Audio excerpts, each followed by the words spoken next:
নমস্কাৰ যদি আপোনাক মাটিৰ মেডি পট্টা লাগে তেনেহলে শীঘ্ৰে আবেদন কৰক কাৰণ মিছন বসুন্ধৰা 2.0 নাকচোৱা আবেদন পুনৰ গ্ৰহণ কৰিব ৰাজ্য চৰকাৰে গতিকে যদিহে আপোনাক মাটিৰ মেডি পট্টা লাগে তেনেহলে 31 ডিসেম্বৰৰ পূৰ্বে ইয়াৰ বাবে আবেদন কৰক এই সন্দৰ্ভত বিস্তৃত খবৰ লৈ চেষ্টা কৰিছো 31 ডিসেম্বৰৰ পূৰ্বে মেডি পট্টাৰ বাবে আপুনি আবেদন কৰক মিছন বসুন্ধৰা 3.0 জৰিয়তে সহজতে কৰিব পাৰিব মাটিবাৰীৰ কাম মিছন বসুন্ধৰা 2.0 নাকচোৱা আবেদন পুনৰ গ্ৰহণ কৰিব চৰকাৰে মিছন বসুন্ধৰা 3.0 একচনীয়া মাটিৰ গৰাকীয়ে লাভ কৰিব মেডি পট্টা মিছন বসুন্ধৰা 3.0 আবেদন কৰিলে লাভ কৰিব আপুনি মাটিৰ পট্টা ভূমিপট্টা পোৱাৰ ক্ষেত্ৰত আগতকৈ বহু শৰ্ত শিথিল কৰিব চৰকাৰে পৰিয়ালৰ মাজত থকা মাটিবাৰীৰ সমস্যা দূৰ কৰিব চৰকাৰে দূৰ হ'ব মাটিবাৰীক লৈ থকা ভাই ককাইৰ মাজৰ কাজিয়া এজমালি পট্টা ভাঙি ব্যক্তিগতভাৱে ভগাই দিয়া হ'ব মাটিৰ পট্টা ভূমিৰ মালিকী স্বত্বৰ বাবে এই সকলক নালাগে 3 প্ৰজন্মৰ প্ৰমাণ অনুসূচিত জাতি জনজাতি চাহ জনজাতিক নালাগে 3 প্ৰজন্মৰ প্ৰমাণ আদিবাসী গোৰ্খা কোচ ৰাজবংশীক 3 প্ৰজন্মৰ প্ৰমাণৰ পৰা ৰেহাই দিছে চৰকাৰে আৰু 31 ডিসেম্বৰৰ পূৰ্বে মেডি পট্টাৰ বাবে আপুনি আবেদন কৰক মিছন বসুন্ধৰা 2.0 নাকচোৱাৰ আবেদন পুনৰ গ্ৰহণ কৰিব ৰাজ্য চৰকাৰে গতিকে আপোনাক যদিহে মাটিৰ মেডি পট্টা লাগে তেনেহলে শীঘ্ৰে আবেদন কৰক 31 ডিসেম্বৰৰ পূৰ্বে মেডি পট্টাৰ বাবে আপুনি আবেদন কৰক আৰু মিছন বসুন্ধৰা 2.0 যিবোৰ আবেদন নাকচ হৈছে এই আবেদনসমূহ পুনৰ ৰাজ্য চৰকাৰে গ্ৰহণ কৰিব গতিকে যদিহে আপোনাক মেডি মাটিৰ পট্টা লাগে তেনেহলে 31 ডিসেম্বৰৰ পূৰ্বে ইয়াৰ বাবে আপুনি আবেদন কৰক আৰু মিছন বসুন্ধৰা 3.0 একচনীয়া মাটিৰ গৰাকীয়ে লাভ কৰিব মেডি পট্টা আৰু মিছন বসুন্ধৰা 3.0 আবেদন কৰিলে লাভ কৰিব আপুনি মাটিৰ পট্টা ভূমি পট্টা পোৱাৰ ক্ষেত্ৰত আগতকৈ বহু শৰ্ত শিথিল কৰিছে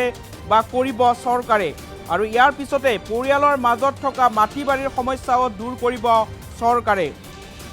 দূৰ হ'ব মাটিবাৰীক লৈ ভাই ককাইৰ মাজৰ কাজিয়া এজমালি পট্টা ভাঙি ব্যক্তিগতভাৱে ভগাই দিব পট্টা আৰু ভূমিৰ মালিকী স্বত্বৰ বাবে এই সকলক নালাগে 3 প্ৰজন্মৰ প্ৰমাণ আৰু 3টা প্ৰজন্মৰ প্ৰমাণ নালাগে অনুসূচিত জাতি জনজাতি চাহ জনজাতিক আৰু আদিবাসী গোৰ্খা কোচ ৰাজবংশীক 3 প্ৰজন্মৰ প্ৰমাণৰ পৰা ৰেহাই দিয়া হৈছে আৰু পুনৰ কৈছো যদিহে আপুনি মাটিৰ মেডি পট্টা বিচাৰে তেনেহলে আপুনি শীঘ্ৰে আবেদন কৰক 31 ডিসেম্বৰৰ পূৰ্বে মাটিৰ মেডি পট্টা বিচাৰি বা যদিহে আপোনাক মাটিৰ মেডি পট্টা লাগে তেনেহলে 31 ডিসেম্বৰৰ পূৰ্বে ইয়াৰ বাবে আপুনি আবেদন কৰক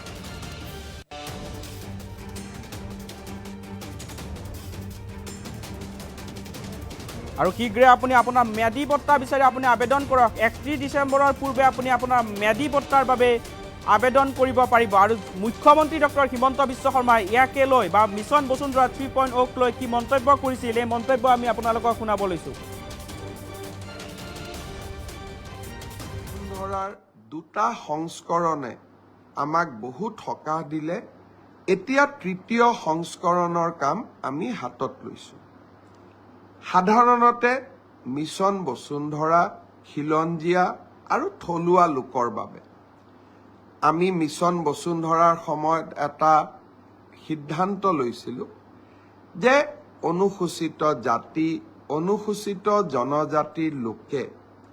3টা প্ৰজন্ম তেওঁলোক যে অসমত আছে তাৰ প্ৰমাণ দিব নালাগে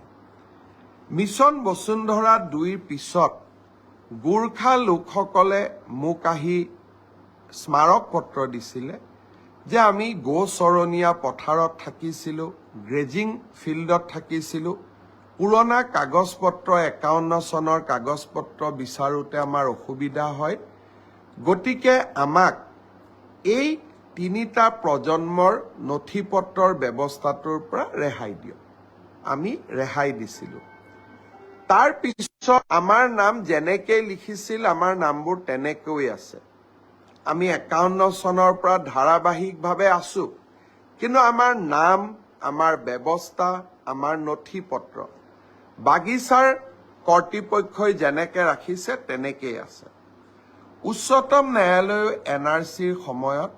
চাহ বাগিচাৰ লোকসকলক এনে ডকুমেণ্টছ আদি দিয়াৰ পৰা নিদিলেও হ'ব বুলি ৰায়দান কৰিছিলে। বিশেষকৈ বাগিচাৰ লোকসকলৰ হৈ উচ্চতম ন্যায়ালয়ত এই গোচৰটো ময়েই তৰিছিলোঁ। মোৰ যিমান দূৰ মনত পৰে 2014-15 চনত আমি বাগিচা আৰু আদিবাসী লোকৰ এই সমস্যাক সম্পূৰ্ণভাৱে স্বীকৃতি দি তেওঁলোককো আমি 3 প্ৰজন্মৰ দলিলৰ পৰা বা ডকুমেণ্টছৰ পৰা আমি দিব নালাগে বুলি আমি তেওঁলোককো এটা স্বীকৃতি দিছিলোঁ যে আপোনালোকে 3 প্ৰজন্মৰ ডকুমেণ্টছ দিব নালাগে আৰু আপোনালোকে আবেদন কৰিব পাৰিব। আজি মই BTAD লৈ গৈছিলোঁ। কোচ ৰাজবংশী লোকসকলেও মোক অনুৰোধ কৰিছে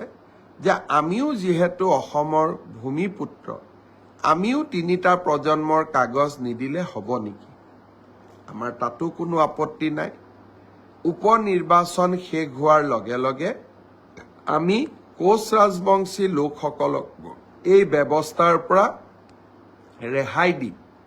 আমি আমাৰ নটিফিকেশ্যন আমি উলিয়াই দিম।